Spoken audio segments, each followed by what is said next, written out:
Sound. Oh, All right. So typically I'll just make a slight introduction and we'll go from there. I usually like to start kind of from the beginning, a little bit like family growing up and how you get to where you are and kind of yeah, what was the catalyst. And then usually like to end on something, um, what's like something that's been kind of beneficial or you never would have expected out of this journey. for So, sure. all right. Let me see.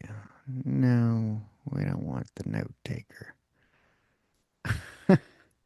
That note taker on Zoom is a pain in the you know what. Yes, somebody I don't know.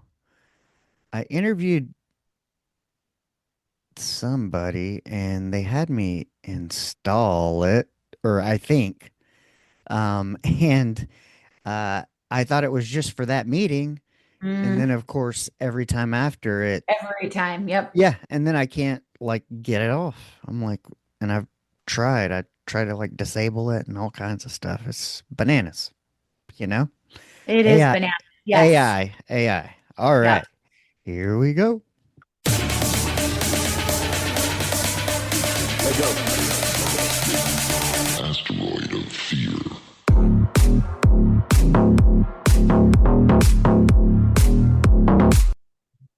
Hey everyone, welcome to another episode of the Men of the House podcast. And today we are talking to Jennifer Chase, and she is a coach, and you can find her at riseaddiction.com. And that's what we're going to talk about today. As you listeners know, addiction runs deep in my family on both sides. And so I'm excited to talk to someone else and see what we can figure out here and give you guys some tips or at least some perspective, as that's what we're all about here is shifting that perspective so we can get to where we need to go. Um, hopefully in time. So how's it going today? Good. Just a quick cleanup. My website is actually Rise Addiction LC, the Oh, letters okay. C.com. I don't want to confuse anybody if they try to get there and can't find me, but I didn't have my glasses on. I that's took them off. okay. That's okay. I'm doing really well. I'm excited to have this conversation for sure. Yeah. So, speaking of, we'll start from the beginning. Because as we know, ev I feel like we're learning more and more. That 30 or 40 years ago is kind of what's manifesting now. So whatever we were doing or whatever was being input into our brain, whatever we were observing and dreaming of imitating as we grew up, being an adult, whatever that was, has led us here. And For sure. it's interesting because I was a live-in caregiver for a 97-year-old veteran, and he was a professor at Texas A&M, and he retired because he said that some of the professors that were coming in, I guess the word for it now would be woke, Mm, but that was in the 80s. And so kind of what we're seeing now is all those professors and people who came in and they start teaching or pushing agendas that way. And what you end up with 30 or 40 years later is kind of the world we're in. And so it was kind of interesting to look back and piece that together of saying, understanding that that's why he stopped wanting to be a professor is because the people that were coming in. And he was, born in 1927, definitely conservative, yeah, Christian, old school. And, I am too. But as the world changes, it's, yeah, I don't know. It's kind of, I don't know how you want to say, um, I don't know that I'm that extreme, but it is, I definitely think it's just kind of enlightening to see and really think about when you get into the depths of it, because I'm 49. And so I think about the 80s and the 90s and what life was like. And I try to look for the signs of, how things were maybe getting more progressive or liberal or things were changing. And, but to see how it stretches and ends up here. And, yeah, but we're Yeah. in interesting times, and especially because we're starting to see, as we wrap this back into substances and addiction, we're starting to see how people are kind of waking up to alcohol. Yeah. And if we go back to, what I was saying 30 or 40 years ago, the views, how it was marketed, um, the world's perception of alcohol or drinking in general was totally different. And we're starting to see kind of more of a wake up, I guess, if you will. And I think people are just becoming more conscious of um, alcohol, what it does, and kind of as the opposition of that taking the edge off at the end of the day. Yeah. The normalcy that was kind of whether it was portrayed by grandparents, parents on TV, kind of what you saw. Yeah. It was kind of the norm. So speaking of norm, where did you grow up and how was your childhood?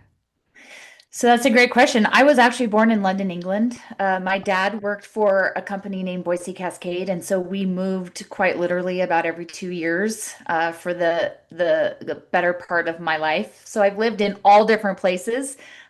Super amazing blessing and some challenges when you move that often. But so I too come from long lines of addiction. So I've been able to find 4 generations down my mom's side and 4 generations down my dad's side. Wow. Mm. And most of that was alcoholism. I had a grandma and an aunt that were opiate addicts in like the 50s before that Yeah. was kind of a cool thing to be. But for the most part, my family kind of danced in the dynamic of alcoholism. And unfortunately, I'm a statistic in that, which says 1 out of every 4 little girl and 1 out of every 6 little boy who's raised in that kind of dynamic are sexually abused. And I was sexually abused by my mom's dad, who was also an alcoholic. Oh, Um, and my dad was also an alcoholic. So the truth is, I didn't really know any different growing up, right? Like it was normal to be at the lake and everyone to crack one open at 9 o'clock in the morning, and every single night of my yeah. life. My dad would drink in the evenings, and he was an incredibly functional alcoholic, right? Great, I mean, very successful businessman who just let off some steam. I'm quotation for the people I'm quoting Yeah. right now for the people that can't see me. Let off some steam, right? And he deserved that after providing for his family and doing all of the things that he did for a day. At least that was the perspective. And so I didn't really know any different. But when you talk about what was your childhood like, unpredictable, Mm. not particularly safe. Um, I definitely was the black sheep, if you will, at a really young age. I like to call us the truth tellers, by the way, not Mm. black sheeps.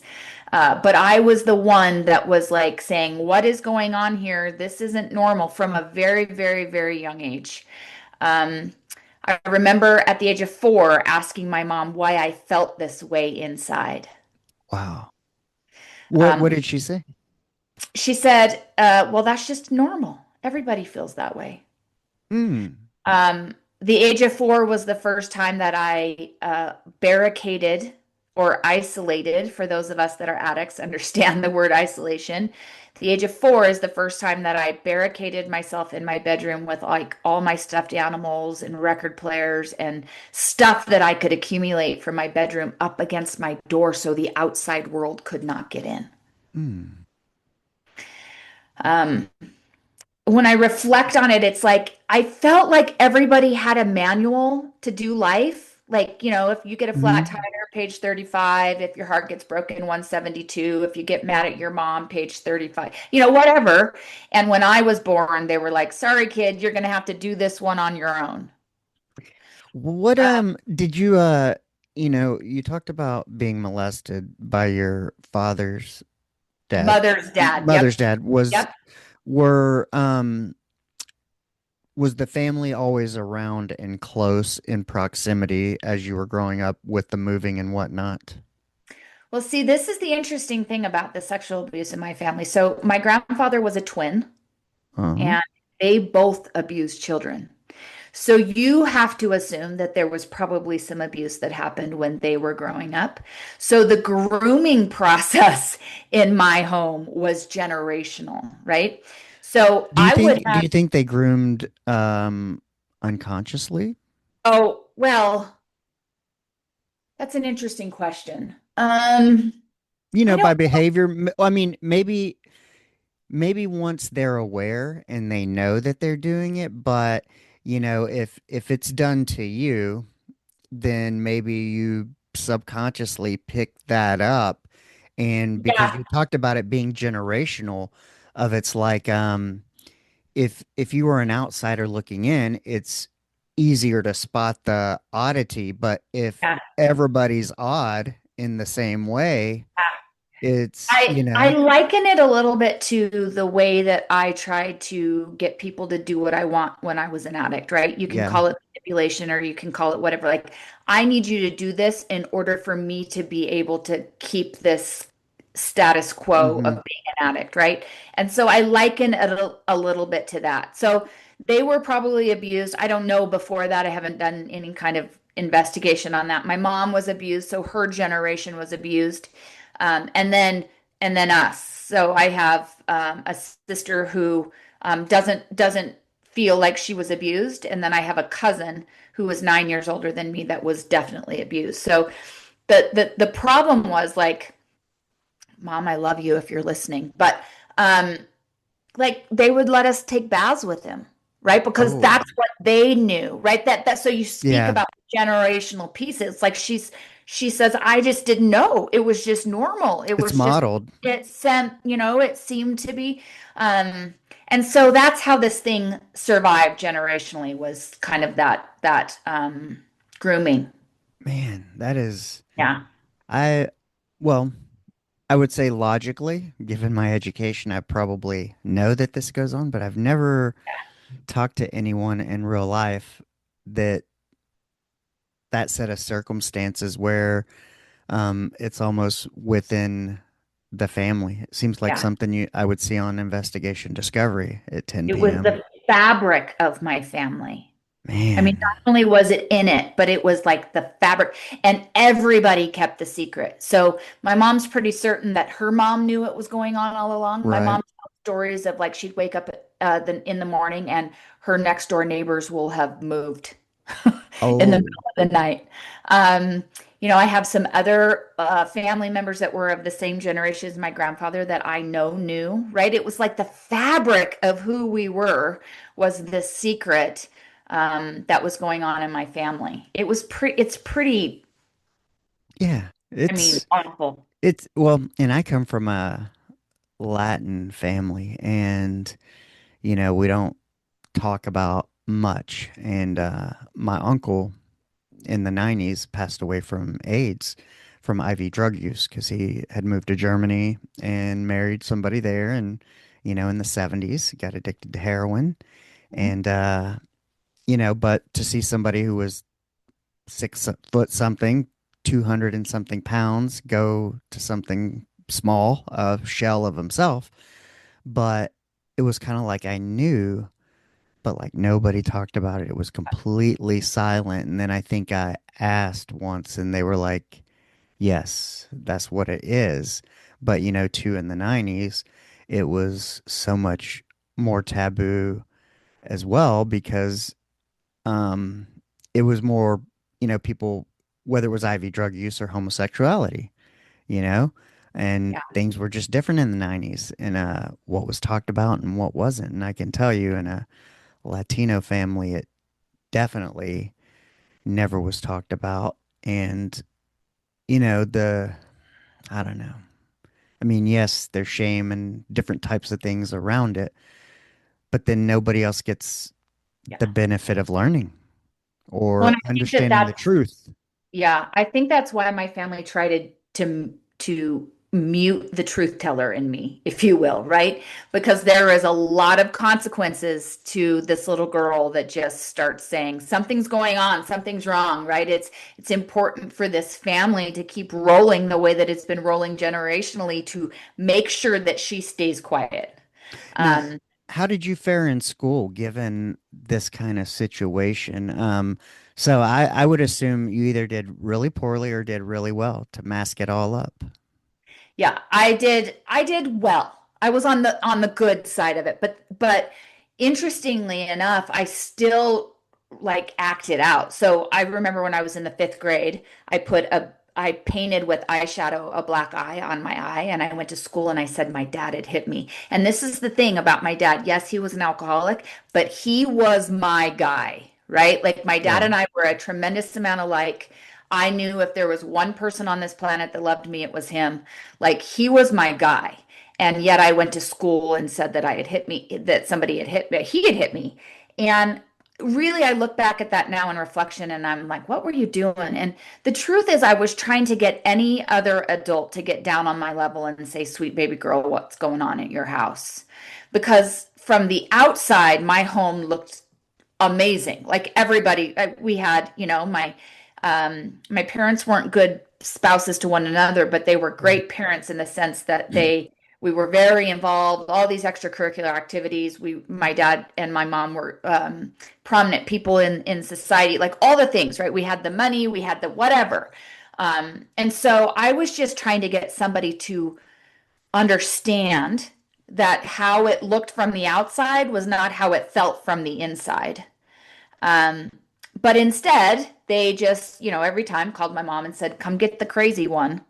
Mm. What's wrong with this girl? Your other two seem to be okay, but this one is crazy. Um, How and would so, your mom deal with that? well, my mom and I, if my dad was my person, my mother and I were not, right? If she spoke German, I spoke Chinese. Still to this day, we do not speak the same language. We don't understand one another. And so my mom was always sort of at a loss. Yeah.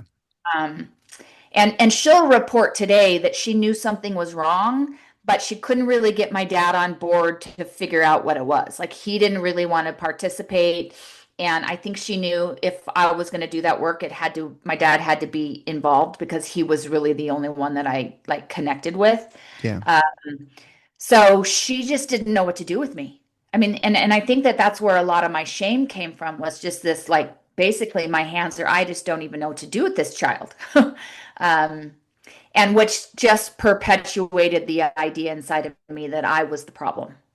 Right? There was all these common denominators in my life. There was my abuse from my grandfather, my dad's alcoholism, my mother and I that don't connect, my siblings that really like to hang out with each other but didn't really like to hang out with me. Like the common denominator to all of that and with all my limited life experience was me. I was the problem. I was the one that was broken. That's how I feel sometimes. Like, I don't know if I guess it's part of the identity of an addict of Yeah. um, going, the shame and that going, I'm the common denominator of Yeah. every bad situation, every bad thing that's happened.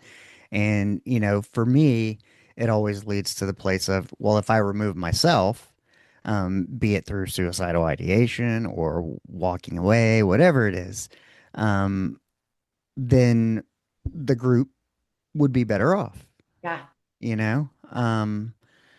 Yeah. And I don't know. I mean, you know, like I guess my wife or somebody would say that like that's a crazy concept, but it doesn't really seem crazy to me No, I because understand it completely. like on a professional level or a team sport, if your Yeah. team's losing and this person's the common dropping the Yeah. passes or not hitting the target, then you get rid of them, you swap them out. I was just talking to a client yesterday and she was asking me about some of my experience. And I said, I got to be honest with you. Right before I stopped using, I went through about 6 months of a lot of suicide attempts, a lot of sort of wanting to die. And I Yeah. told her in that moment, I promise you, and I mean this with my full chest, I thought it was the most selfless thing that I could do for the people that I loved and the world that I felt like I had taken so much from by that point in my own addiction. Like I thought it was like the most loving thing that I could do. I agree.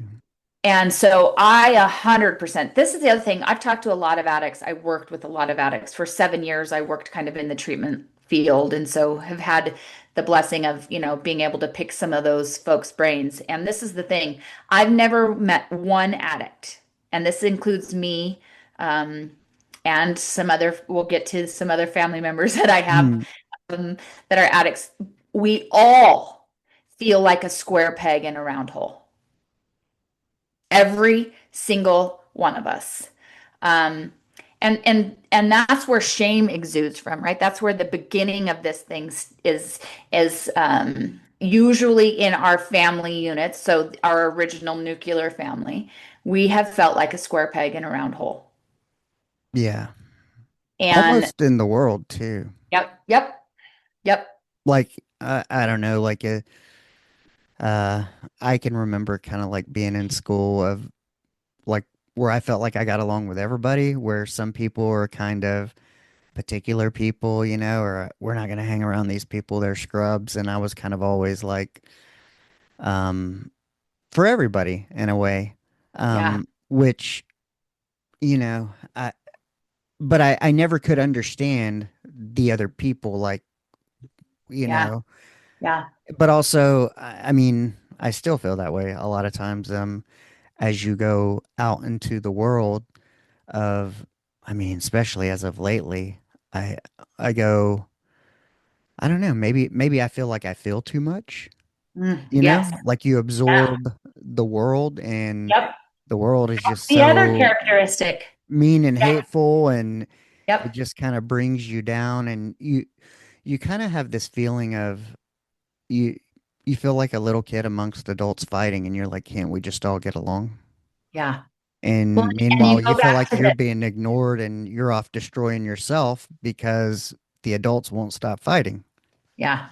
Well, and you speak about the feeling very deeply, right? That's the other characteristic, is that it's like and I can see this so much in my son, which is like the world is almost like he feels too deeply for the world, Yes, especially in this time, right? that's It's like he takes things that go on in the world as like they're happening to him personally. That's how he feels.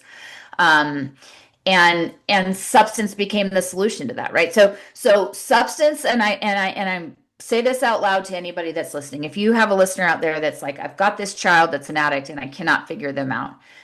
Substance is not the problem. Substance is the solution to the problem. 100%, right? So it's the solution to feeling like a square peg in a round hole. It's the solution to feeling too deeply. It's the solution to some trauma probably that's been experienced. Like I use substance as a solution to the problem. And it wasn't until the consequences of that started to outweigh the benefits, which by the way, again, if you have people listening that aren't addicts and don't understand what I'm about ready to say, there are so many benefits to being a drug addict. So many, right? And it wasn't until the consequences of that started to outweigh the benefits that I even considered doing life without it because it was so much the solution for me.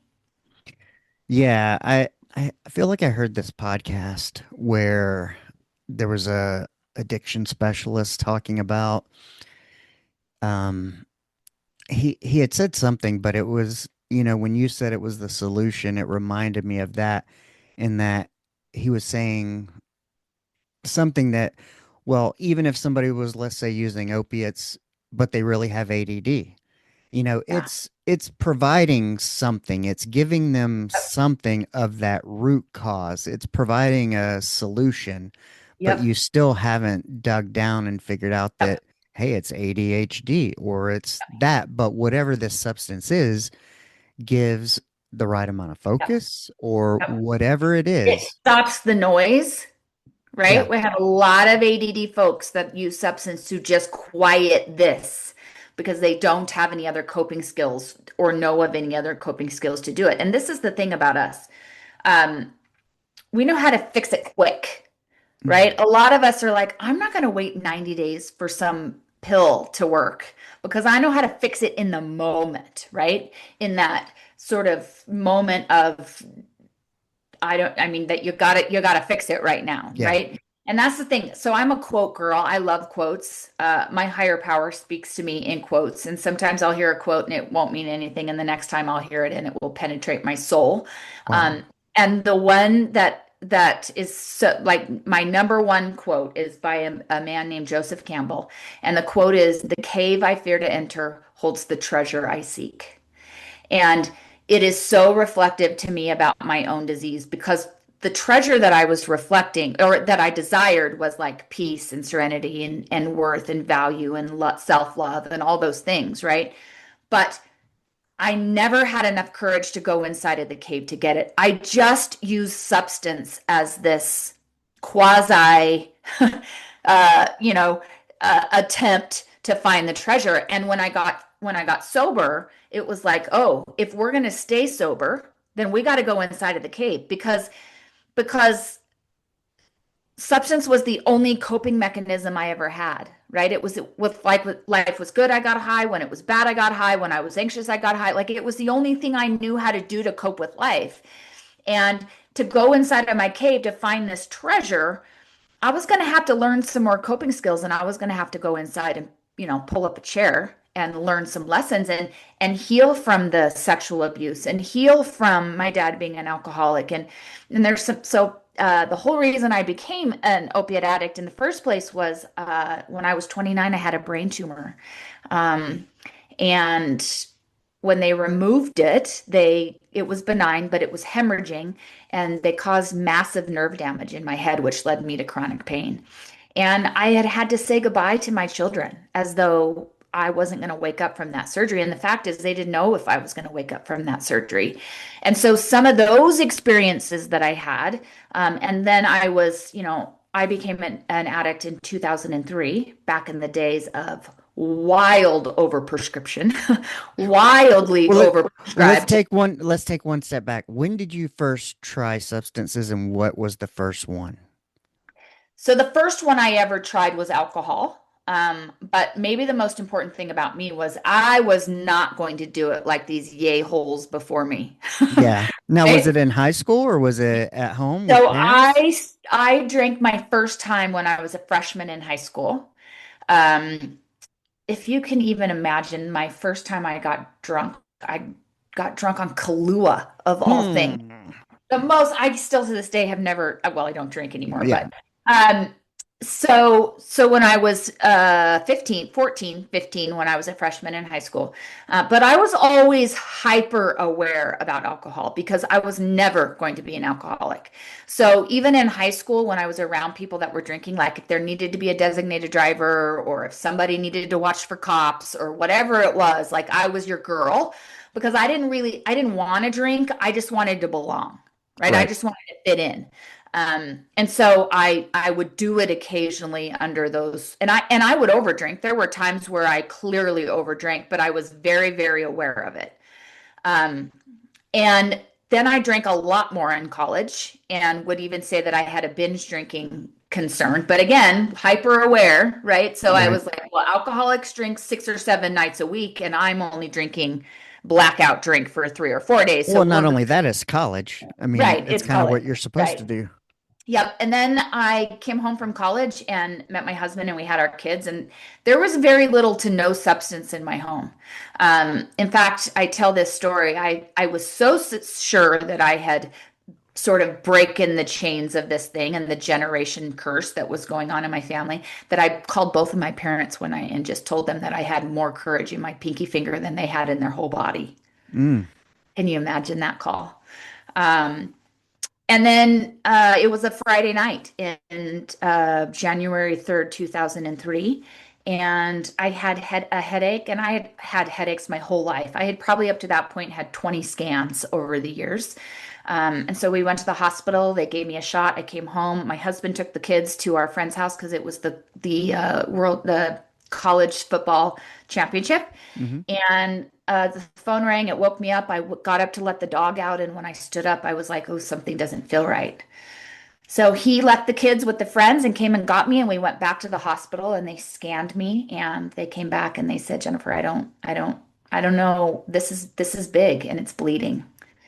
Um, and once they figured out what it was, they gave me about 12 hours to live if they hadn't gone in and had a successful surgery. Um, and because of the bleeding, again, it caused nerve damage, which led me on my path to opiate addiction. And so um, I was prescribed, I've been to the Mayo Clinic, I've been to all of these different places, right, trying to Mm-hmm. find a solution to my medical condition. And because it was during that time, early 2000s, the doctors felt really powerless over taking care of my pain. And so I was prescribed more opiates than I can even like you would be shocked if I told you what I was prescribed on a monthly basis. So of course I got addicted. I have the trauma, I have the means for the substance, right? And I had the medical condition that kept it going. Mm. And So you said they gave you a shot, and was that a opiate style shot, or when did you first get the like, the when did it hit and you were like, "Oh, I'm onto something." so I liked it, and I would go to the hospital very rarely because I would have these headaches, and they would give Right. me like Demerol shot back then. Okay. And I don't get I always liked it, right? But it Right. never sort of became like, oh my gosh, I need more of that. Um, I had been home from surgery for about a week. So I was in the hospital for a week and been home for a week. So I was about 2 weeks out from surgery. I was laying in my bed. I could hear my family. We were a like throw balls, play football kind of family inside of our house. Like pretty much all, you can do Mm-hmm. whatever you want. I could hear them playing this football game out in my living room. And I'm in my bed high, and I said out loud, as though there were another 10 people sitting in the room with me, where the hell has this been my whole life? Mm. And that was the moment, right? That was the last moment I had choice. I was addicted to that emotional part of like, oh my God, I can finally breathe. I'm going to be okay. It doesn't matter that I felt like my mom didn't love me or that my dad wasn't consistent and that my grandpa, like in that moment, none of that mattered. And I was finally, for the first time in my life, going to be okay. Mm. What what kind of thoughts did you have around it? Did you, other than I'm gonna be okay, did you have a dichotomal type of oh fuck? No, not then. In that moment, there was none of that. It was just like, oh my God, finally. Why Did did you this? did you ever given your parents' history, your ability to observe and claiming like, hey, I'm not gonna be like these yahoos over here, did you ever think that you had an addictive trait, personality? Oh, 100% I knew that I had the biology, Okay. right? 100% I did. Like there was never, but I had focused so much on not being an alcoholic. Mm, I had focused so much on that sort of chain. And here these doctors were prescribing me this medication. I thought, well, for sure it's yeah. fine. Yeah. For sure the adult in the room knows that this is going to be okay and that they know how this works, right? And so I think that lowered the Yeah. concern for me. Yeah. And then it just, I mean, at that point I was off to the races. Yeah, it makes sense too, especially I mean, I grew up with asthma and the treatment in the 80s was like theophylline and prednisone daily for like, 4 years. And so when you're 7, 8, 9 years old, and you take medicine daily, it was the same with I had a spontaneous rupture of my eardrum at 9 years old, and that was the first time they gave me codeine, like Mhm. Tylenol 3 at the Yeah. hospital. And yeah, it it's interesting. I just thought that they knew what they were doing. Yeah, well, but like you Right? said, it's medicine, and so it's Yeah. prescribed, and you're like, oh, well, this is safe. But Yeah. but of course, too, I don't know at that time, were there, I mean, I don't know. It's like you think back of like alcohol, cigarettes, they all have warning labels. Of course, they got warning labels, but I was wondering, like, did the opiates back in that day, did they have warning labels? You know? I mean, no. I mean, I was going into it's again wild the amount that I was prescribed, but I was going into the doctor's office every 3 days to get a shot on top of the things that I was being prescribed, on top of going to the ER because I had an open standing, you can go to the ER Right. and get an IV 4 times a month, right? Like it was just these sort of because and I understand it. I don't fault necessarily the doctors. I understand that they were like, what are we going to do with, because I was suicidal from the pain. I was in significant amount of pain. And so they're trying, and so I had these two things going on. And I say this too because I think that this is one of the reasons. My beautiful husband, who I've been married to for almost 29 years, is the consummate enabler, right? Like I used for 14 years and he was not responsible for that use, but he helped through his enabling and his removing consequences from me and him making it easier for me. I tell like if my prescription was due on Tuesday, he was at the pharmacist at midnight 01 on that Tuesday to pick up my prescription. Mm, Um, but I say this, and I think part of the reason why it went on as long as it did was I had this medical condition combined to this now addiction. And people were so fearful and so empathetic and compassionate about what I was going through with my chronic pain that I think it just enabled, it put people yeah. more in a rescue and enabling place. And that's, I think, part of the reason why it lasted as long as it did. So when when did it come to your attention that you had a problem? At what year in this treatment? So you started off at 29, you said you had 14 years of it. Yeah. During at what point after being prescribed were you like, "Oh, this is a problem," and that you had to either start thinking, making arrangements of how long you could extend it out, how long you were going to do this, and start thinking about, well, are the doctors going to, with your course of treatment, is it to come off? And did you have concerns about that? So I would say looking back, probably year 6 or 7 is when I started to know, okay, this isn't normal, right?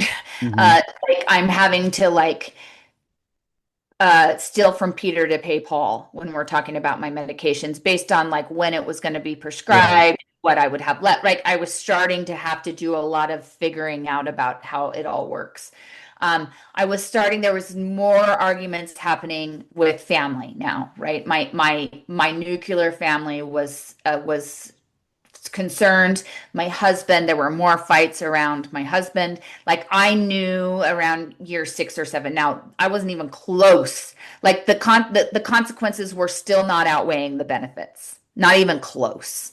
Um, and so there was still obviously lots and lots of years. Yes, to answer your question, the more heightened this opiate crisis began, and the more news that I would watch about doctors being Mm-hmm. arrested and they're not prescribing anymore, I would just have full-blown anxiety attacks Mm. uh, because I just knew that one day, and it was getting harder. The pharmacists were starting to ask questions.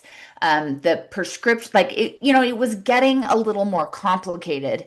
And so the anxiety of all of that for sure was starting to be heightened. And how was your medical condition coming along at the time? You said it was benign, but the nerve damage continued with pain. Was that continuing on? Was that the Yeah. reason for the prescription? Yeah, it was. And so in 2011, so that was 7 years, Mm-hmm. no, 8 years, I can't do the math. Yeah, after my surgery, I went back in and had another brain surgery because what happened was all of those nerves that they cut. So my surgery was back in the back. It was in this my tumor was in my cerebellum. So when they cut through those main cranial nerves, they all Mm-hmm. grew back into a ball. Mm.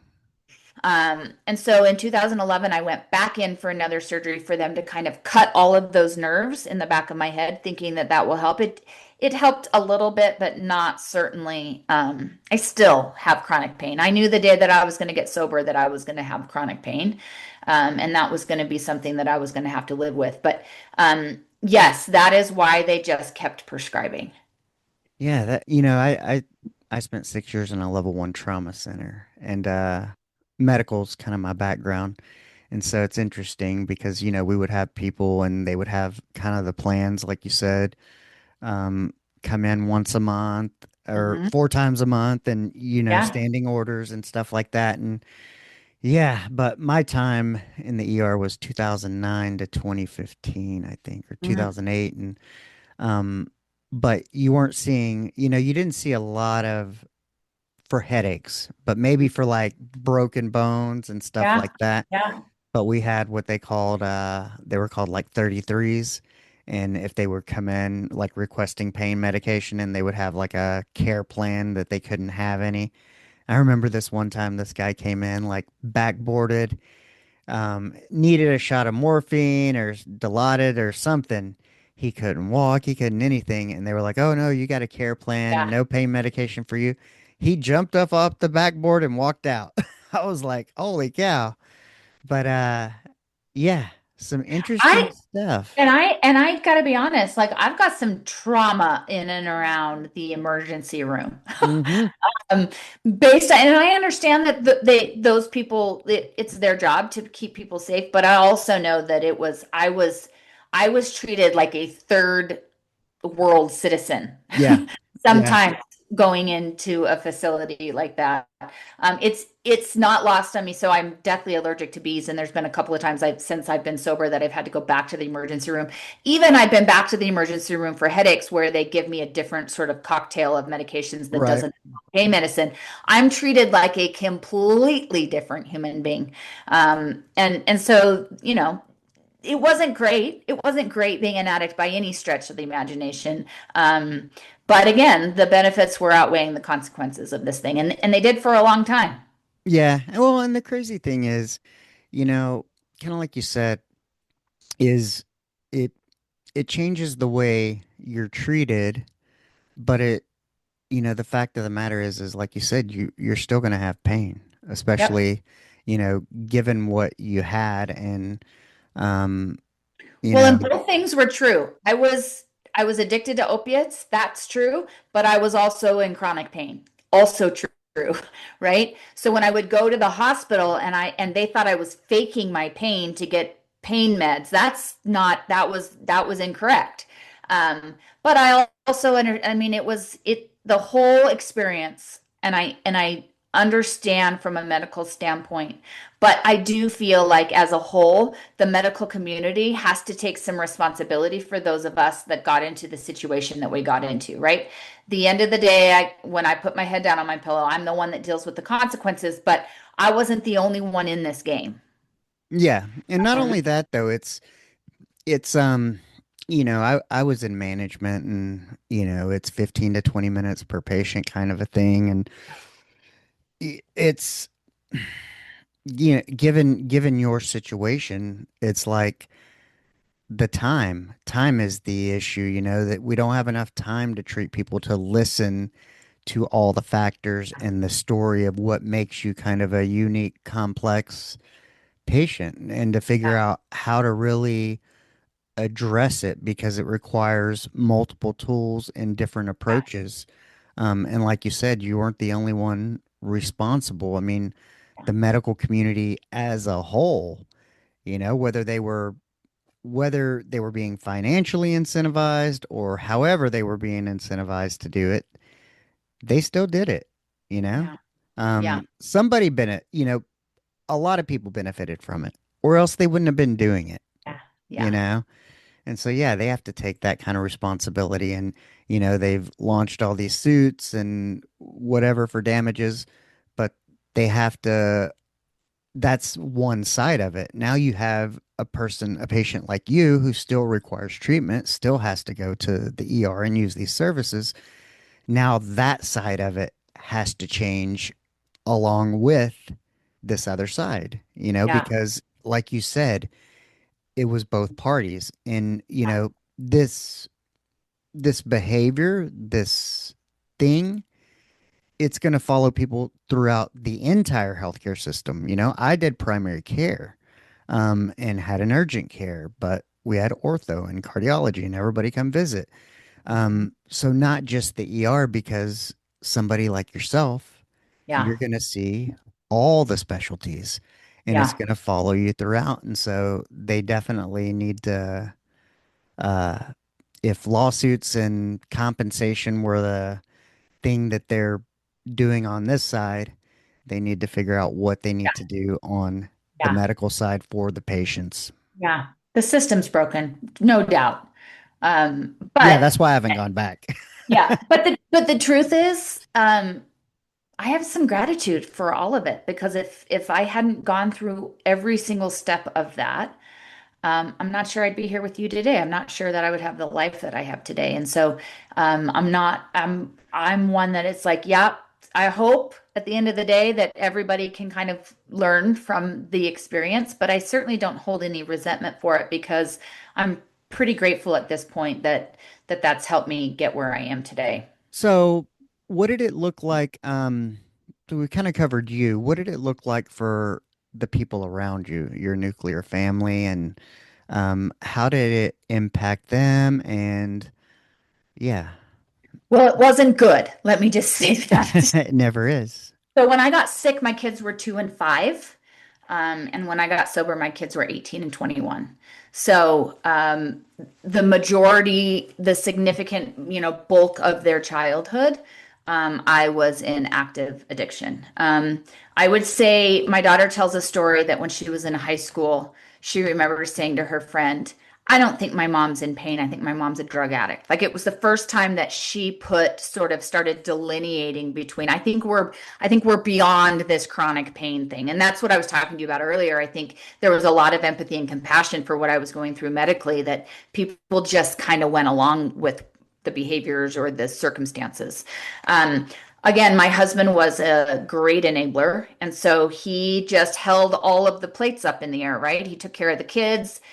He went to work, so I didn't have to. He, got medication for me when I needed it. He, all the things. And he did all of that because he loves me, right? Right. And it wasn't because he was, attempting to make it go longer than it needed to. It was just all he knew. And then my beautiful boy, I found out in October of 2017 that my son had become addicted to my opiates. Mm. I knew, so he is, I said this earlier, he's a very deep feeler. He's a very sensitive boy. Definitely has felt like a square peg in a round hole. I knew that watching him grow up. When he was 14 or 15, I knew that he had started smoking marijuana for his mental health. So he struggled with anxiety and depression. I wasn't a fan of it, but I also was like, well, there's some things that I'm powerless over, and I'm a raging addict right now too. Right. So, um, and I knew that was happening, but there was an event that happened in October of 2017 where I found out and realized that he had become addicted to my opiates. In like I try to soften this because if he were to ever listen to a podcast that I do, but the truth is I became my son's drug dealer. Yeah. Inadvertently, of course, it wasn't on purpose. But that was the beginning of the end for me.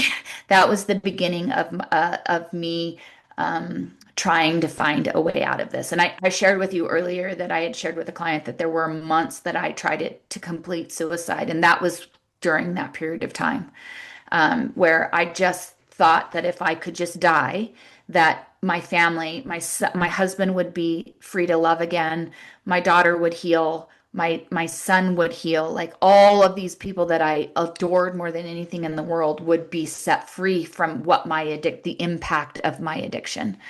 And then when that didn't work, because I guess when you're raised as much addiction as me, we have great livers, and I Mm. couldn't quite get that thing done. Every day I would, attempt to take more than I had done the day before. And I finally got to the point was like, okay, how do I stop being, what's plan B? And the goal was to stop being my son's drug dealer.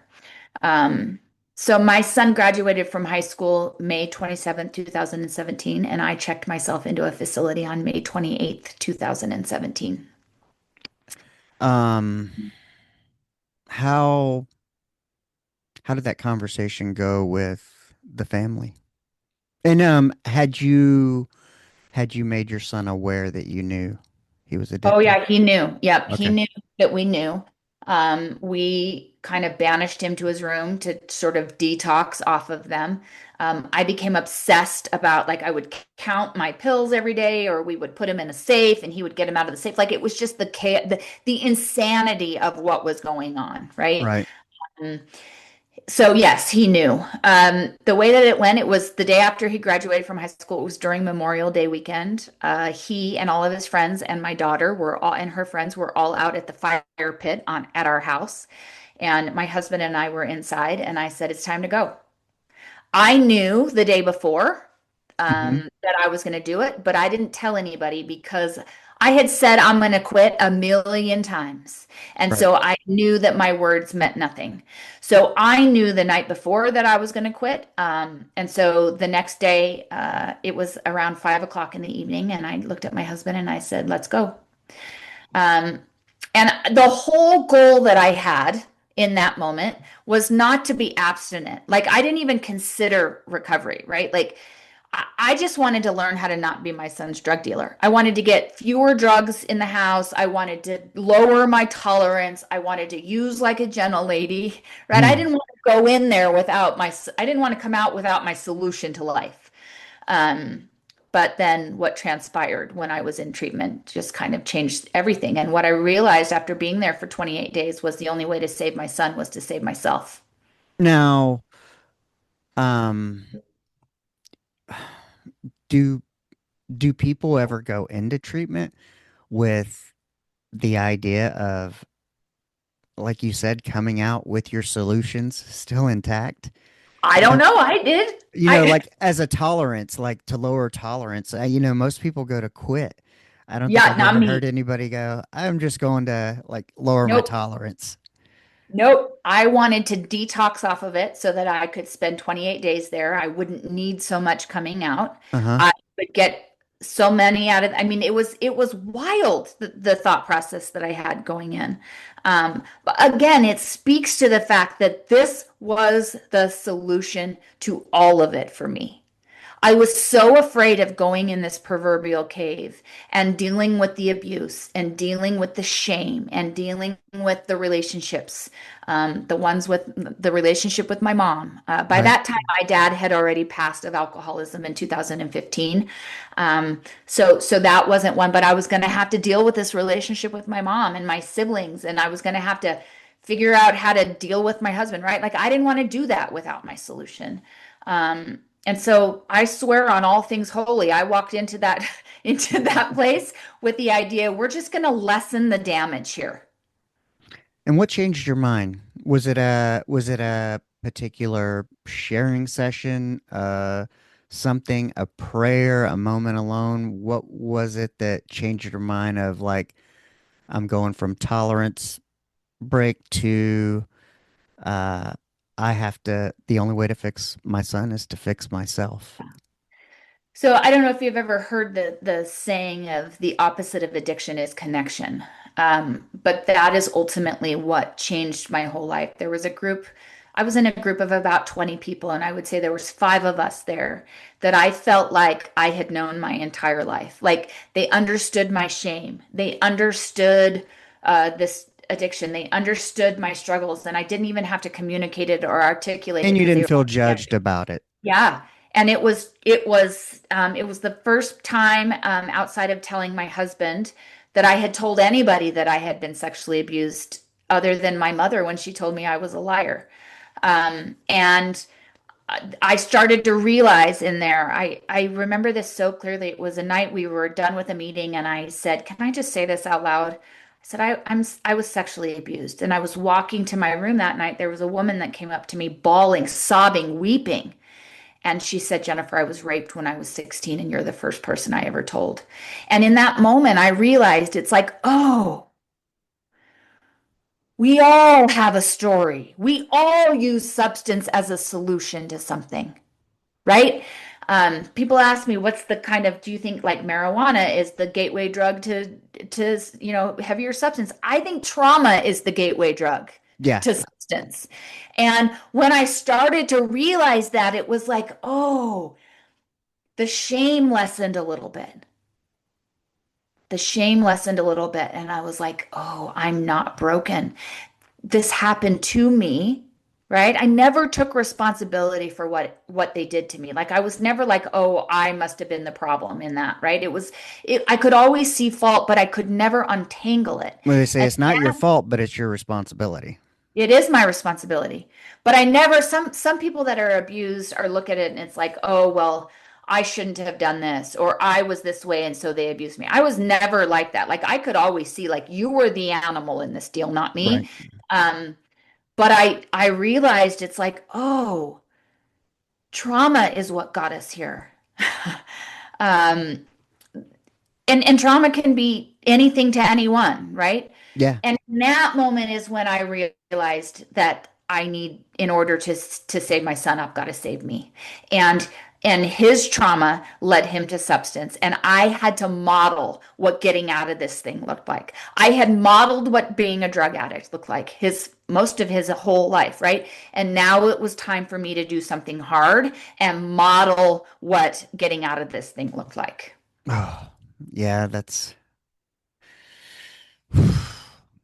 what I think about. Like, so my daughter is very much like me, and Mm, um, we have that connection, and you know, she's 11, but I quit alcohol about 2 years ago, and you know, she was a proponent of that, but it was kind of that same thought process of she yeah. has to see me stop. You know, she saw and was well aware of when I was a drinker, and now she's seen me, not be a drinker, but Mm, now the challenge is still her seeing me learn how to cope and use tools because, yeah. it was probably maybe a month ago that I lost my temper a little bit and it was soul crushing in that I told her, I was like, because it scared her to see me lose Yeah. my temper, but it was like this, I was upset because I'm like, I can't even blame it on alcohol, you know? Mm. And it's like, so yeah, you quit drinking 2 years ago, but you still got some of the same bullshit you need to That's figure because you out. still got a cave, right? You still Yes. got the same bullshit because you still got the life work of the stuff that's inside of the cave. And then I started therapy 2 weeks ago. And Oh, good. Well, and this is so, the thing. This is the thing. So, uh, I say this to a lot of people, which is you may never be able to stop your child who is like us, right? right.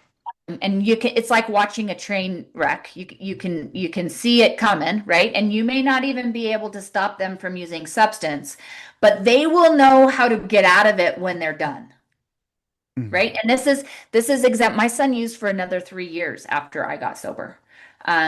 And it was the hardest 3 years. It's why I do the work that I do today, which is with families, right? Trying to help kind of navigate this thing with families and have families start contributing to the solution rather than the problem and all those things. But the hardest 3 years of my life was when I got sober, but my son was still using.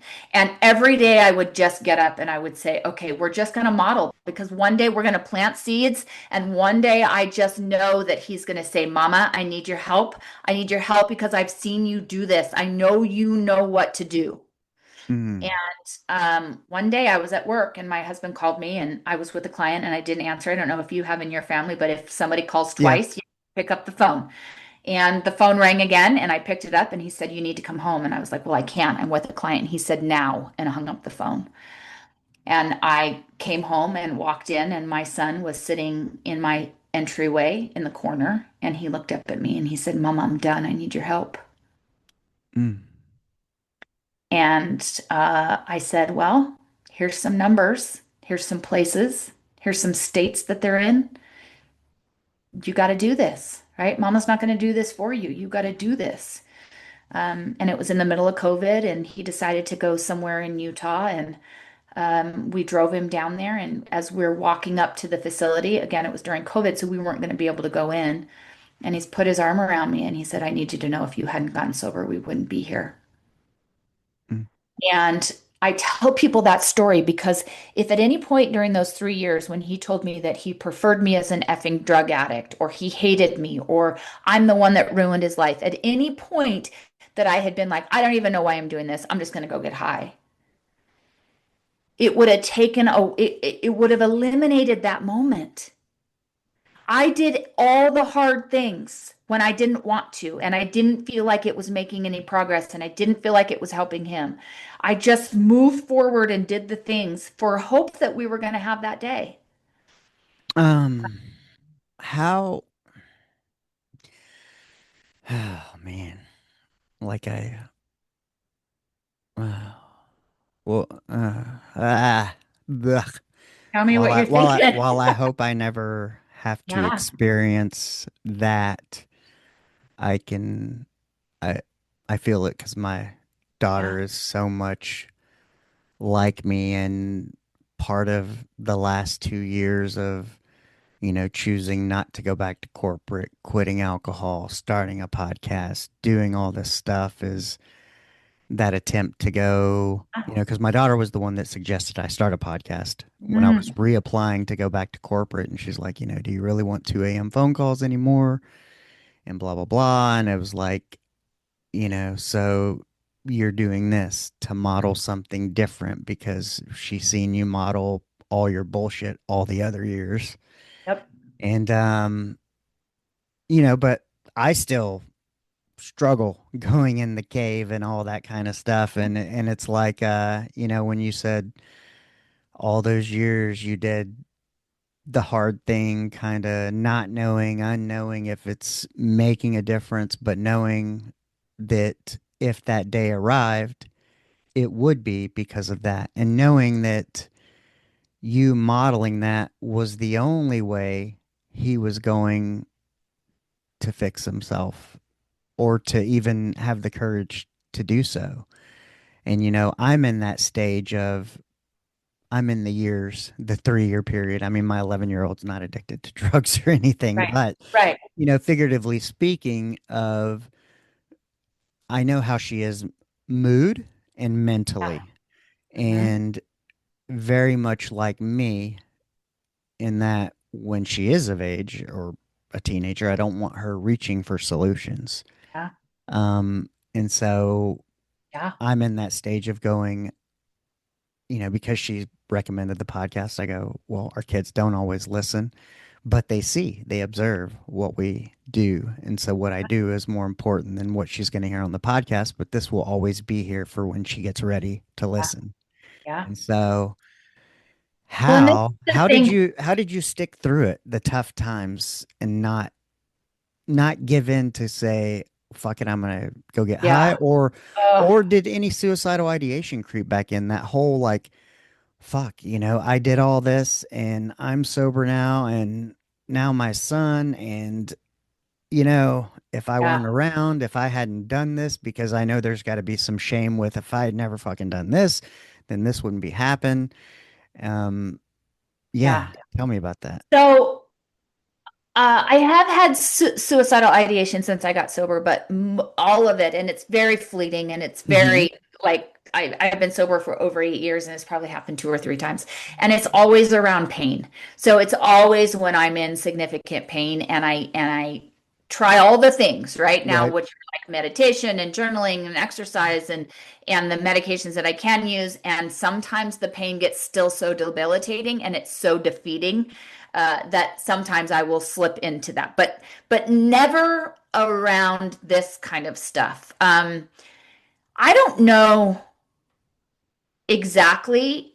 I'm writing a book right now and I'm trying Mhm. to articulate some of these things because when I got sober, there was such a strong feeling inside of me that I had done so much damage and that I had so much shame around that. And the only way I could make sense of my shame and help heal from it was to every single day do hard.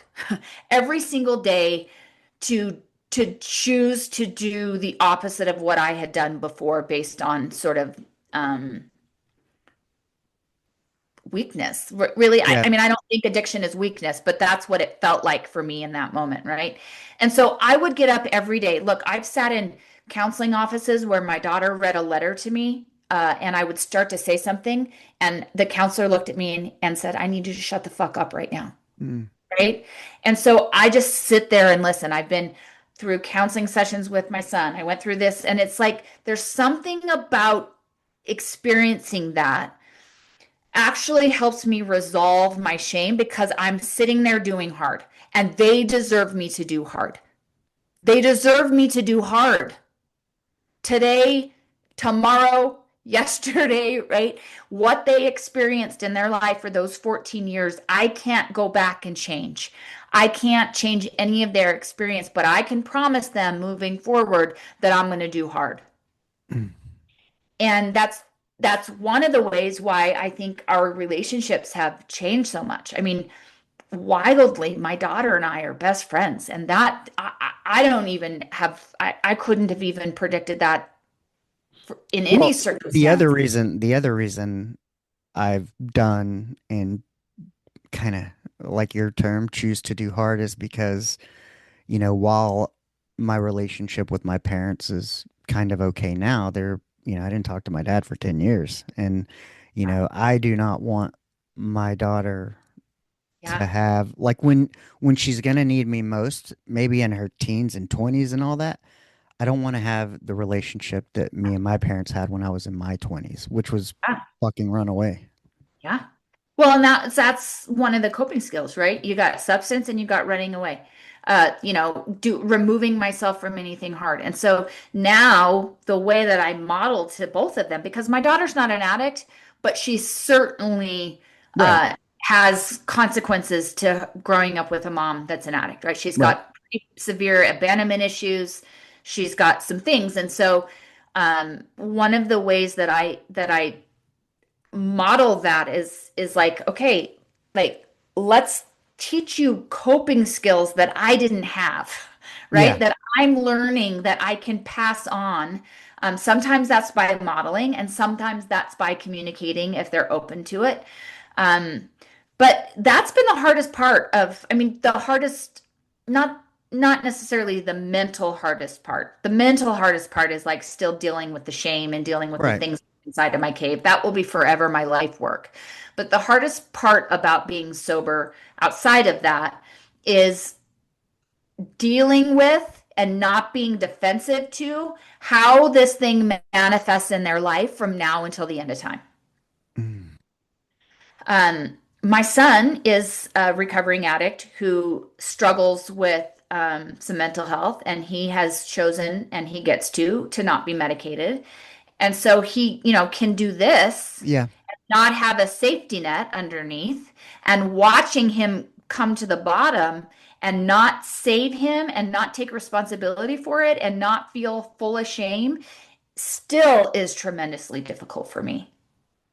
Yeah. No, I get that because I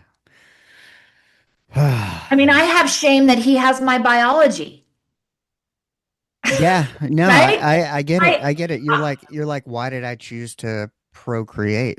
yeah, Because he's so much like me, and you're I like, I feel just so bad fucking, for it. yeah, you're like, how selfish of it was me Yeah, to fucking pass on yeah, this disease I fucking got to someone. Like, yeah. yeah, no, I get it. I get And it. it's hard. And you It's hard. feel, yeah, where, man, that's the hard part. The shame is, Yeah. Like, The oh, shame will forever be my life work. how do you deal with it? What are some tools and techniques you use? Well, the good news is I do this for a living now, right? And I try to help people. I give people, I teach them these coping skills. And so I would be a pretty shitty life coach, going a pretty shitty human if I didn't try to do them myself, right? So a lot of the tools that I use is I use a lot of meditation. So meditation helps me with my shame, but it also helps me with my chronic pain. I do a tremendous amount of writing. So journaling, a lot of us think that journaling is like needs to be publishable or we can't do it. And this is the thing, journaling can be lists, it can be scribble, it can be anger thoughts, it Whatever. can be a lot of things, right? So it can be, I hate to call it writing because writing means that it's articulate and it's not always articulate. I have found that exercise is a must in my Yes. life for shame. And when I'm feeling a lot of anxiety, I got to go for a run. And that's been incredibly helpful. I find joy now, which helps me with my shame in things that like gardening, right? Where it's very Mhm. grounding, very earth, very, I find a lot of, if I need to go to nature, I'll go to nature. And then there are some days where it's called work, right? I got to sit inside the cave. Counseling is a must for me. I do it religiously twice a month, and as long as I am breathing, I will keep doing it because I got to do the work. I can't run away. I can't go on a run for 9 miles and think that it's going to run away from the shame that I'm experiencing or the pain that I'm experiencing. I got to deal with the root cause of that. I've got to deal with my shame. Man, what's crazy was I had this there was there was there was this period where I would go on like two, sometimes three 1 hour walks a day. And um but I could I could mask it because I was training for a 22-mile Mm. thing. And so it's like, but yeah, the real reason is because I felt like I just needed to like go, or you're just uncomfortable. But Yeah, you got to ask yourself, are you doing it for the mental clearness or are you avoiding, right? Like those are you could be doing the same activity with hmm different different scenarios. And so I've got to check in with myself because I'm an avoider, right? I'm an escaper. I'm a runner. When things get hard, I get the hell out, right? And or the old version of me used to do that. And so I've got to check in with myself and I've got to say, like, why are you going on a 6 mile run right now? Now, do you is there a spiritual component to your Oh, recovery? yes. Um, and to me, that's where it all starts. Because I know I like some people like in AA, they're like to admit they're powerless and, seek a higher power. Like me personally, I'm I'm Christian, but um I also, having dabbled in psychedelics and been Yeah, around the world somewhat, um I while I'm Christian, I believe you could call it the universe, yeah, you can call it yeah, whatever you want. I say it's like water. Every culture, every country has it. We all call it something different, but we all yeah. need it, Yep. and we all Yeah, know what and it for is. me that started when I was in that treatment facility. I mean, I believe that God had kind of left me when I was a 2-year-old, 3-year-old little girl, right? It was like he, like everybody else, thought this one's not worth saving. We're just gonna hmm we're just gonna move on. Now, was there Um, any spirituality in your family growing up? yeah, I mean, we were baptized, we went to church. Okay. I was Christian. We weren't like it wasn't like hardcore. Right. But yes, there was this introduction and an understanding about God in my home. But I never had a personal connection. I never felt influenced personally, right? It was like this outside thing that everybody kind of experienced, but I didn't feel it in my heart. Um, and then when I was in that facility, I started to build this connection. So I would say connection. You heard me say that the opposite of addiction is connection, and that's Right. true for me, but it's three different points. It's like a step stool, if you will, of connection points. The first one was spiritually. I had to start figuring out what I believed, and I had to start connecting to this thing that I believed in personally. The second one was connecting with other people, and then the third one, and the last one, dare I say, even was connecting with myself. Yeah. Um, and this spiritual connection that I have found, um, I mean, it's where my gratitude comes from. It's where my willingness to do hard comes from. It's this understanding that it's like, okay, I see now you didn't leave me when I was two or three. I see that there were evil people doing evil things. You've been right next to me the whole time, right? Hmm. And almost like I knew that as soon as we got here, I was going to be able to, this is God talking, I'm going to be able to use this to help all of these other people. But you had to go, I had to go through it. I had to go through the abuse. I had to go through my dad being an alcoholic. I had to go through near-death experiences. I had to go through my son being an addict in order to be right here, right now with you, helping the people that I'm helping, living the life I have today. And I can't get there without having an incredibly strong connection spiritually. Wow. Yeah. Yeah. Did you feel it? Um, when you said, I mean, because essentially, when you're sobering up, it's a surrender. Yeah, And so, you said you felt like it had left it too. yeah, Was it an actual visceral feeling for yeah. you? Yep. And I can still feel it, right? It still is a visceral feeling for me. Um, and and look, because of we're human beings and we're life and it's life, Mm. we we meander our way through this thing, right? Hmm. And at any point where I'm like, no, I got this, and I pull away, and it's not pulling away, but it's being complacent, if you will, with that connection, something happens that gets me back there, Hmm. right? And that is a lot of I mean, the only thing that makes sense to me now is prayers have gotten pretty short for me these days. Hmm. They're give me the ability to deal with whatever your will is in my life. Your will in my children's life, give me the courage to deal with that. Like just give me courage, open doors and I'll walk through them and give me the courage to do it. And that's not rainbows and butterflies, No, right? My spiritual connection isn't like, oh, I'm so blessed, I don't have any problems. Um, it's more my like I trust, send Yes, me and I'm gonna give be me okay. give me the courage to Yep. Open the doors and I will walk through as a warrior. now how this is the other one. How did you start to redevelop some self-worth? That is a really interesting question because um, I didn't have any, obviously. I thought that I was like the gum on the bottom of somebody's shoe. And I think what started was one of the biggest components for me was service.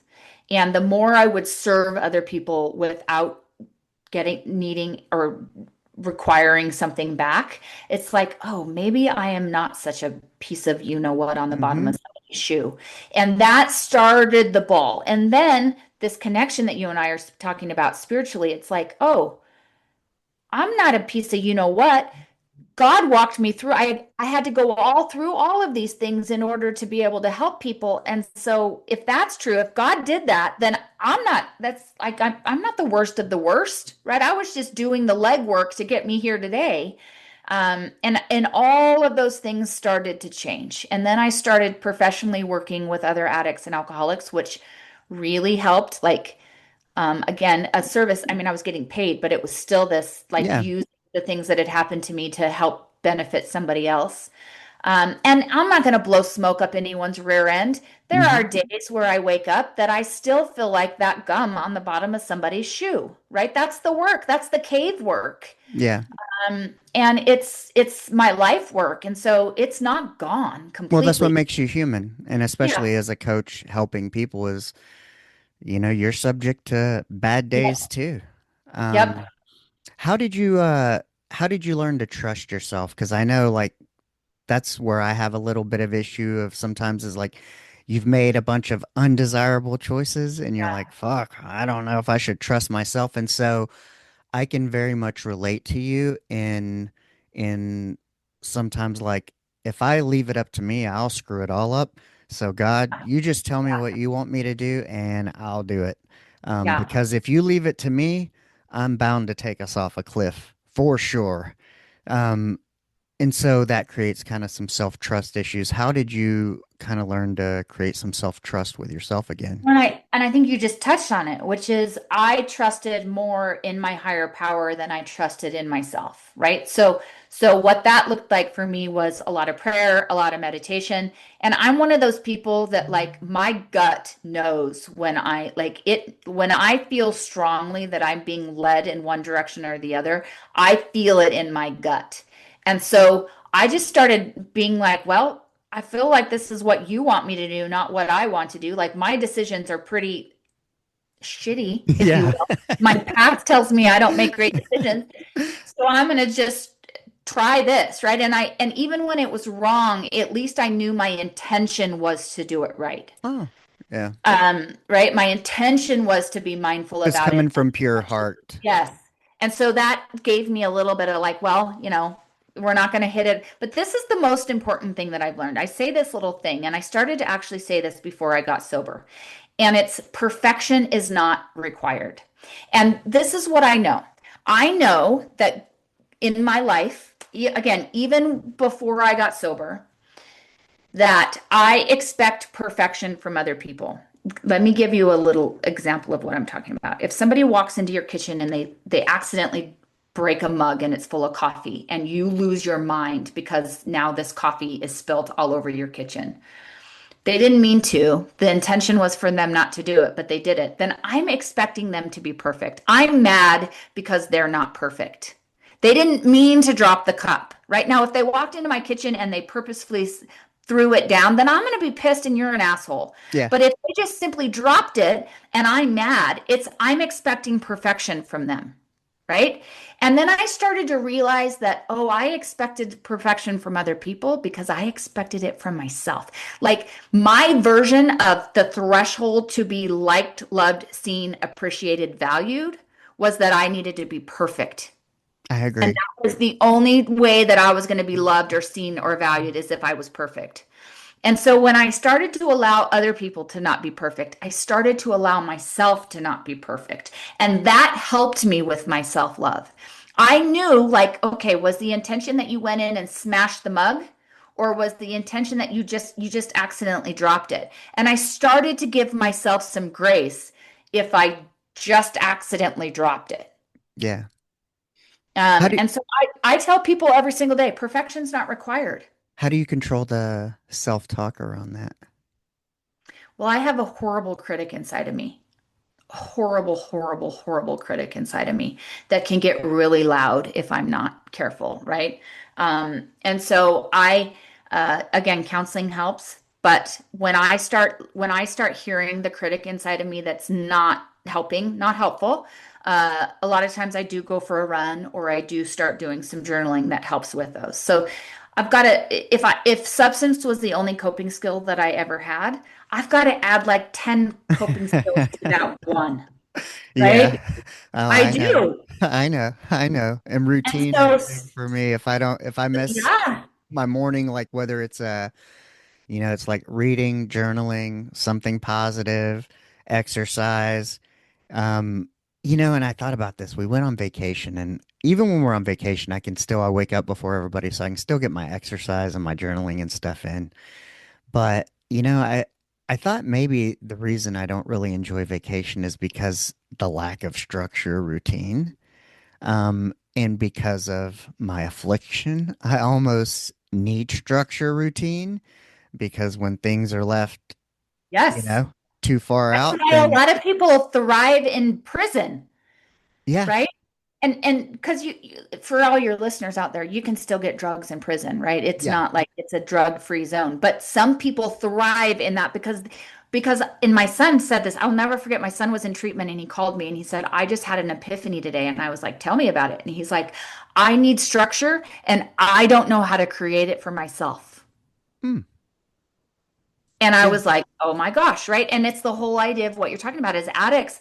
We need the structure, right? We need the routine, but we aren't good at creating it for ourselves. Hmm. And so it's something he still, I am fairly okay with Hmm. create. So I make my bed every morning. Why? Because somebody told me when I was about 5 days sober that I should. And it starts that routine, right? It starts Yeah. the doing something Now, are you an entrepreneur? responsible. You're not. Yes. Okay. So how did you construct your routine, or did you have help, or how do you stick to it, given these addict qualities of routine and The hardest routine that I've had to stick to is, so I told you I'm writing a book, uh-huh. and writing a book has caused me to need to go inside of my cave because it's a part, Yeah. it's about me, but also self-help. But I'm writing this chapter about my childhood, right? And it's incredibly hard. And yet, in my schedule every week, I put in these writing blocks. Uh, and I found myself, oh, well, something came up and I couldn't really write during that time, right? And Mm. I had to get very, like, you're sitting down and you're writing, right? Nothing goes in those blocks. And I'm trying to create that structure, because the procrastinator in me, or the not wanting to deal with the Avoider. hard to write, yeah, the avoider in me, is trying to move away from that. But it's interesting. It's still a struggle, right? It's still something, like, I'm not perfect at this. I tell people that I work with, don't ever put me on a pedestal, because I'm human and I do the same work. I have to go inside of my cave just like everybody else. I just, based on my experience, have been able to, help people through some of their experiences by articulating kind of what's helped for me, or what didn't help for me, what was harmful to me going through this as the addict. Um, but structure is something that, it depends on what it is. I run 5 days a week. I don't run 7 days a week. Why? Because I'm an addict. And my brain tells me if five is good, seven is better. And I'm trying to create the balance in my life. So I Yeah. only allow myself to run 5 days a week rather than seven. I make my bed every day. I journal. I meditate. I do all of those things that help me to create structure, because structure, why it's important for addicts is because structure creates safety, Mm. right? It makes us feel like we are in control, Yeah. uh, that we're safe. And so that's why, when we're unable to create it for ourselves, it can be problematic. What's one thing along this journey that's been the most surprising kind of aha um, benefit, something good that never would have happened had you not been an addict for 14 years? That you wouldn't change, you wouldn't give it back. Uh, where my family is as human beings. Um, we we would not be where we are today from a emotional maturity standpoint. From a, we say what we mean we say, but we don't say it mean. We have hard conversations. We have real conversations. We are the authentic version of ourselves rather than this ideal version that we thought we needed to become. I am so proud of who we are. And I'm talking about my two children and my husband and I. We've done the work, right? And it's Right. not just me. I obviously am the one that got sober, but there were rippling effects. And in order for us to be where we are today, they had to say I'm in, right? Right. They had to say I'm going to do this work right along with you. Um, and the pride that I have for the four human beings that we are, the fact that my husband and I have stayed married through all of this, and not only are we married, but we are better than we ever were, right? Mm. It has required us to be better than, because I got to the point where it's like, I don't need you anymore. I got to figure out if I want you. Right? I got to figure out if this version that I'm trying to create inside of me has you as my partner. And that work has been hard. I've been with my wife for 19 years, and I can say as I change that because very similar to you, you have them as kind of the Yeah. stable anchor, and we're the ones always shifting and changing. And so, kind of like you said, it's like this version of me. Or I had a coach say, and this is kind of a interesting thing, but he goes, as a woman, most of their goals are to get married and have children. And so in a quote unquote, my wife has reached her goal. She married Hmm. me, she's had kids. She is what she aspired to be. So there's not necessarily the need to improve so much like myself of somebody who's gone to the bottom, and Well, left a wake of destruction in their path. yeah. Well, and it's interesting because the one of the main reasons I work with families today, I will never forget it. I had been sober for about 6 months, where my husband and I were in the car, and I was telling him all these amazing things. I was like, I go to group, and there's this guy, and he's doing this, and I'm learning this, and I'm right. I was just so excited about life, and I looked over at him, and he was deadpan with his face just like move. And I looked at him. I said, "What's wrong?" And he said, "I'm so happy for you. But I went through this too, and I have nobody. What the hell am I supposed to do?" Oh, how did And you, man? I just looked at him. I was just like, because I had never considered it, right? And here I am growing, and here I am learning, and I'm transcending, and I'm doing all of these things, and he has no support. He continues to be isolated. He's dealing with the ramifications of the kids and me and all the things, and everything about our life is changing, and he has nobody. It is why I do what I do today, right? I worked with the addict for about 6 years and just felt this pull and this undeniable feeling that I needed to go help that version. I needed to go help the families transcend this thing because my husband and I destroyed this together. Now I'm the one using, and I take full responsibility for that, but he participated in the dynamic of this, right? And if we were going to make this work, I had to grow and he had to grow.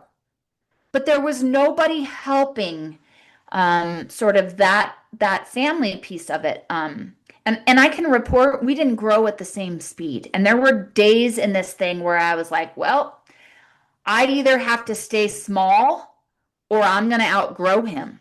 And there's going to be too much water under the bridge, and this thing, we're just not going to make it through it, right?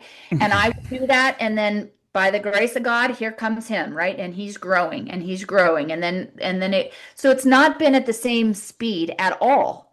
Um, How did but you initially get him like that initial feeling of support? Like I can see that conversation happening in the car. And how did you respond? But how did you get that initial hook to where he felt like, okay, she cares, I get it, and bring him along for the yeah. journey? Yeah. Well, and initially I was like, let's find you an Al-Anon meeting. Let's find you like-minded people that understand what you're going through, right? And he tried that a little bit and it wasn't a good fit for him. Uh, But then I started working in a facility where there are all of these different people and their spouses, and most of us that work there were addicts, and this is like and an inclusion thing almost. it's Like a connection. I want to be It's a included in your connection. recovery. It's a connection, right? And instead of it being like I'm getting sober and I'm just leaving you in the dust, it's like let's figure out how to live this improved life, if you will, with these like higher levels of Frequency, being, yeah, yes, frequency, like together. yeah, Which and still, I mean, I'm not gonna again, not gonna blow. I'm not a smoke blower. This isn't like every day we're not yeah, here, it's hard. right? And I try to do a lot of the things that I did with the kids, which I'm just going to model this version of myself, and I hope that you like it enough that you want to be curious about how you become that yourself. Ah, mm, Um, and and we're which going through is something right now where it's like he wants to exercise more, but he doesn't. I'm just trying to model, right? And we'll see if that is something that he ends up doing. But I don't know. It was hard. I'm not going to tell you it wasn't. It was definitely hard, and some relationships shouldn't make it out of addiction. Yeah, I think it's important for your viewers to hear that, right? There are some relationships that should not make it through this thing. And then there are some that you give it your best shot, and some will make it and some won't. that's hard. I mean, like I said, we've been together 19 years, and even if you didn't have alcohol or substances Yeah. in there, 19 years of two people being together and changing. I mean, she threw me my 30th birthday and I'm 49. I'll be 50 next year. It's like, yeah, I it, mean, it, I think about the version I was 23 when I got married. Like, I'm not even close to that version of a human being. yeah.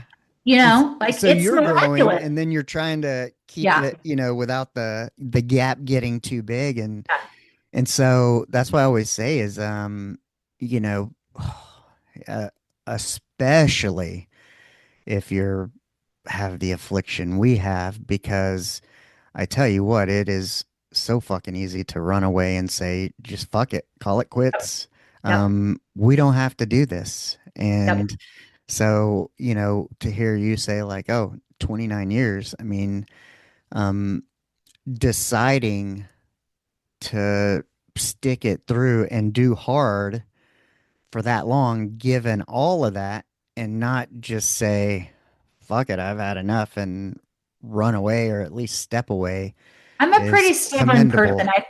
I'm a pretty stubborn person. I think you can probably tell that, right? I don't quit easily. Me Uh, too. Sometimes yeah. to a detriment. Yep, for sure. Uh, and my husband and I have been through, I mean, if we, like, you can only imagine what Yeah. we've been through, right? Um, but there was always this underlying respect and always this underlying love. And it was never an abusive situation. And it was like, let's see if we can make this work. And we both knew that we may get to a point where there might be too much water under the bridge, but we would have left at that point with still the deep respect and deep love for one another. Just realized that, we had just been through too much. But by the grace of God, we have been able to figure it out. Pretty hard though. So, is there anything I haven't asked you that you wish I would have? I think I would have loved to have answered the question of how is my son doing now? How is he doing? He is thriving. And again, he's got to go inside of his cave sometimes, but he recently bought a house and has a 1 year old little girl. He gave me my first grandbaby, which is just the absolute joy of my life.